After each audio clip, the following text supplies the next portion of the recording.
अस्सलाम वालेकुम स्टूडेंट्स, कैसे हैं आप सब। अगर आपने अभी तक मेरे चैनल को सब्सक्राइब नहीं किया तो मेरे चैनल को सब्सक्राइब करें और बेल के नोटिफिकेशन को प्रेस कर दें ताकि जो मेरी आने वाली लेटेस्ट वीडियोस हैं वो आप तक पहुंच जाए। आज की जो मेरी वीडियो है इसमें मैं जो नेक्स्ट मेरे पास कैटेगरी है वो है दी गर्ल। और इससे पहले जो एक कह लें इससे प्रीवियस एक क्वेश्चन 21 अपलोड नहीं किया गया, वो भी इंशाल्लाह जल्द ही उसकी वीडियो बना के अपलोड कर दी जाएगी। तो सबसे पहले क्वेश्चन नंबर 23 की स्टेटमेंट देखते हैं। स्टेटमेंट में क्या लिखा हुआ है। If vector A is equal to X Z cube I cap minus 2x square Y Z J cap plus 2y z4 के cap find del cross A और curl of A. Del cross A का another name curl of A भी कहा जाता है, तो उन्होंने bracket में आगे करके लिख दिया है।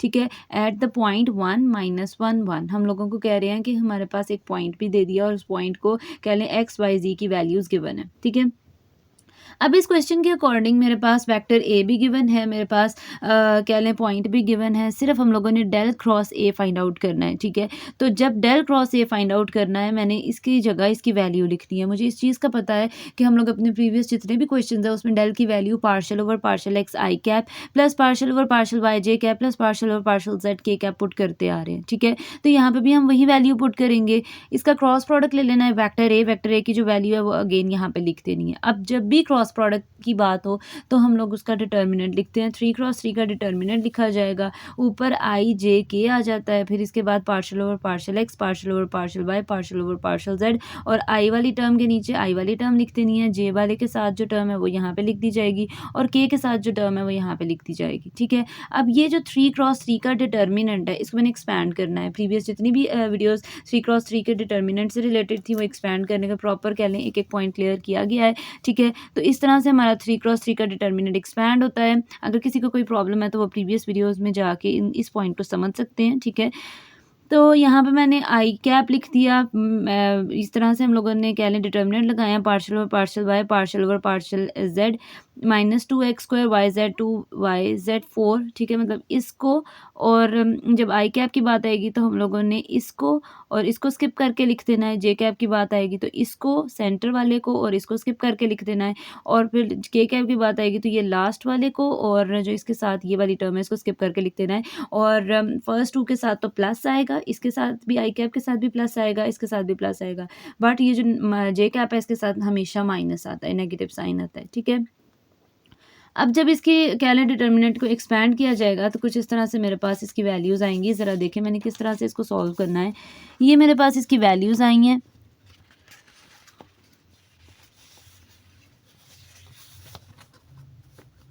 ये देखिए ये मेरे पास इसकी वैल्यूज़ आई हैं। ठीक है, और इन वैल्यूज़ के अकॉर्डिंग अगर आप देखें तो मेरे पास क्या आया है, मतलब इसकी सिंपल मल्टीप्लिकेशन की एक्सपैंड करने के बाद अब y के रिस्पेक्ट से डिफ्रेंशिएट करें तो 2z4 आ जाएगा, प्लस z के रिस्पेक्ट से करें तो माइनस माइनस प्लस हो जाएगा, 2x स्क्वायर y आ जाएगा, साथ आई कैप माइनस। अब इसके रिस्पेक्ट से देखें यहाँ पे x की कोई टर्म नहीं है, यहाँ 0 आ जाएगा, 0 लिखा नहीं जाता, माइनस यहाँ पे देखें पावर पहले।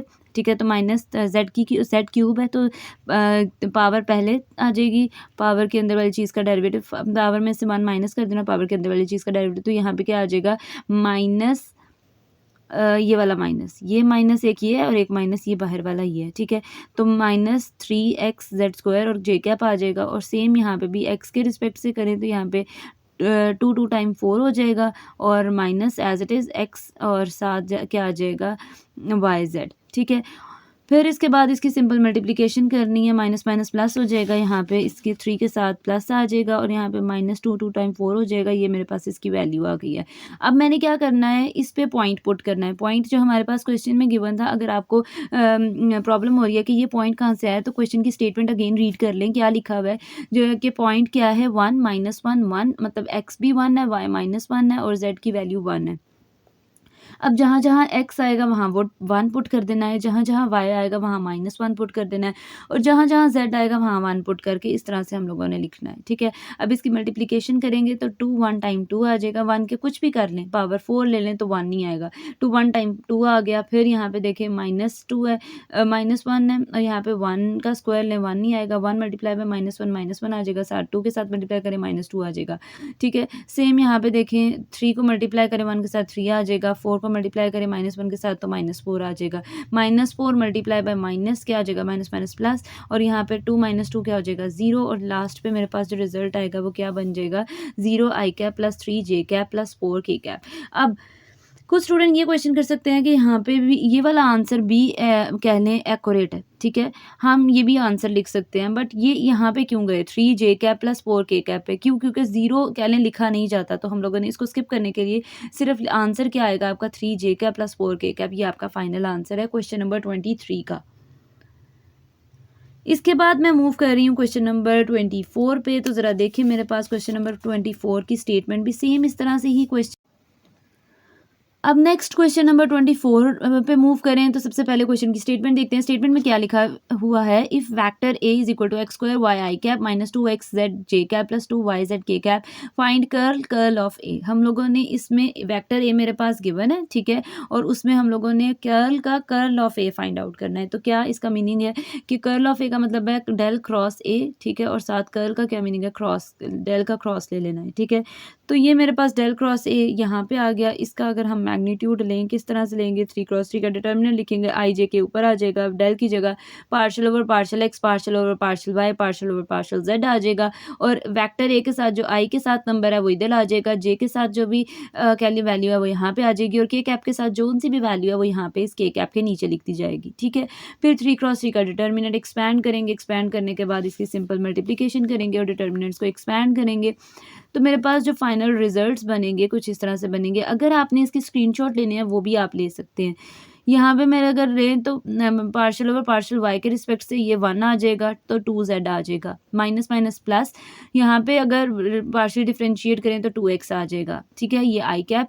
यहाँ पे अगर देखें x वाली कोई टर्म नहीं है 0, यहाँ पे z वाली कोई टर्म नहीं है 0, तो ये डायरेक्ट 0 आ गया है। और यहाँ पे देखें -2 x की जगह 1 आ जाएगा और -2z आ जाएगा, माइनस अब y के रिस्पेक्ट से करेंगे तो -x² आ जाएगा। अब ये माइनस दोनों में आ रहा है, क्या माइनस कॉमन ले सकती हूँ, x² पहले लिख दिया प्लस 2z बाद में लिख दिया, सेम यहाँ पे भी x पहले लिख दिया और z वाली टर्म बाद में लिख दी है। 0 वाली टर्म मतलब कह लें 0 वाली जो टर्म है उसको यहाँ पे नहीं लिखा लास्ट पे। ये मेरे पास कर्ल ऑफ ए का आंसर आया। अब क्वेश्चन के अकॉर्डिंग वो कह रहे हैं कि हाल ही हम लोगों ने curl of A find out नहीं करना, हम लोगों ने curl of A find out करना है, मतलब अगेन इसके साथ डेल क्रॉस फाइंड आउट करना है इस नंबर के साथ जो मैंने ये रेड मार्कर से हाईलाइट किया है। तो कुछ इस तरह से मैं इसका again curl of A find out करूँगी। कर्ल ऑफ ए वैल्यू लिख के अगेन 3×3 का डिटर्मिनेंट लिखना है, इसके इस तरह से डिटर्मिनेंट को एक्सपैंड करना है और एक्सपैंड करने के बाद कुछ मल्टीप्लिकेशन करने के बाद इस तरह से आएगा, ठीक है। अब यहाँ पे भी y वाली पूरी टर्म नहीं है 0, ये 0 ऑलरेडी 0 था तो ये 0 आई कैप आ गया। इसकी देखिए अगर -2x आ जाएगा और यहाँ पे क्या आएगा -2 आ जाएगा, ठीक है, और साथ यहाँ पे भी 0 है, 0 की पार्शियल डिफरेंशिएट 0 ही आएगा। इसको y की कोई टर्म नहीं है, यहाँ पे 0 आ गया तो डायरेक्ट 0 के आ जाएगा और 0 आई कैप आ जाएगा।